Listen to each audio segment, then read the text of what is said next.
From the CISO series, it's Cybersecurity Headlines. These are the cybersecurity headlines for Wednesday, December 24th, 2025. I'm Sarah Lane. ServiceNow to acquire cybersecurity startup Armis. ServiceNow agreed to acquire cybersecurity company Armis for $7.75 billion, marking the largest acquisition in ServiceNow's history. Armis specializes in cyber exposure management and cybersecurity for IT systems, operational technology, medical devices, and other connected assets.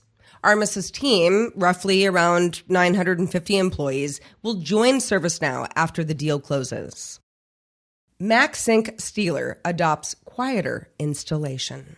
Jamf Threat Labs identified a reworked MacSync Stealer variant for macOS that disguises itself as a legitimate Apple-signed and notarized Swift app, using a quieter, largely automated installation process that avoids earlier user interaction tricks. The malware is distributed via a disk image posing as a messaging app installer, silently downloads and executes an encoded second-stage payload in memory, then leaves minimal forensic traces. Jamf reported the developer certificate to Apple, which has since revoked it. SEC sues crypto firms for defrauding investors. The Securities and Exchange Commission sued 7 crypto-related firms, accusing each of running WhatsApp-based investment clubs that used deepfake videos, fake professors, and AI-generated trading tips to defraud retail investors out of more than $14 million. Victims were steered to bogus crypto platforms and fake security token offerings, then blocked from withdrawing funds unless they paid additional fees, with money routed to overseas bank accounts and crypto wallets in Southeast Asia. The SEC is seeking civil penalties as part of a broader U.S. crackdown on large-scale scam operations linked to that region. Nissan customer data stolen in Red Hat raid.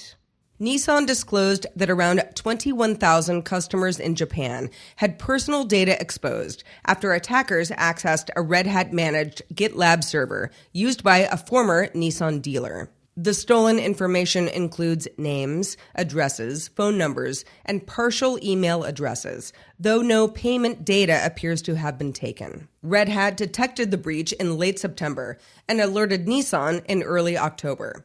The incident is Nissan's third major breach in 3 years. Huge thanks to our sponsor, ThreatLocker. Want real Zero Trust training? Zero Trust World 2026 delivers hands-on labs and workshops that show CISOs exactly how to implement and maintain Zero Trust in real environments. Join us March 4th through the 6th in Orlando, plus a live CISO Series episode on March 6th. Get $200 off with ZTW CISO 26. Find out more at ztw.com. N8N flaw could allow arbitrary code execution. A critical vulnerability in the N8N workflow automation platform could let authenticated attackers execute arbitrary code and fully compromise affected instances. The flaw affects N8N's expression evaluation system and potentially exposes data, workflows, and underlying systems, with more than 100,000 internet-facing instances potentially vulnerable as of December 22nd. Users are urged to upgrade immediately. WebRat spread through GitHub exploits. WebRat malware is being distributed via malicious GitHub repositories, posing as proof-of-concept exploits for recently disclosed vulnerabilities, including Windows and WordPress flaws.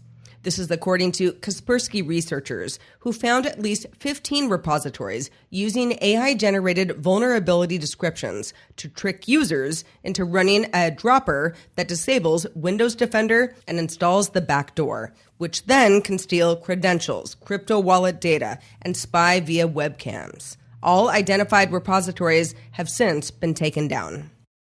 U.S. disrupts bank account takeover operation. The U.S. Justice Department seized the domain web3adspanels.org, which officials say was used as a control panel for a bank account takeover operation that stole millions from Americans via fraudulent search ads impersonating major banks. The FBI identified at least 19 victims with attempted losses of around $28 million and confirmed losses of roughly $14.6 million, and says the database hosted credentials for thousands of victims. Bank takeover fraud has generated more than $262 million in reported losses this year. Chrome extensions caught stealing credentials. Two malicious Chrome extensions called Phantom Shuttle posed as a network's speed test and VPN service while secretly intercepting traffic and stealing credentials from more than 170 websites. That's according to Socket Security. Researchers found the extensions routed selected traffic through attacker-controlled proxies, exfiltrating plain text emails and passwords, payment data, developer secrets, and browsing activity, while maintaining a persistent connection to a command and control server. The operation has apparently run for years and likely originated in China. From all of us here at Cybersecurity Headlines, here is a quick shout out to all those cybersecurity professionals that are going to be on call and working through the holidays. You're appreciated, and we hope Santa is extra kind to you this year. Cheers to you. I am Sarah Lane, reporting for the CISO series, and I'll talk to you tomorrow. Cybersecurity headlines are available every weekday. Head to CISOseries.com for the full stories behind the headlines.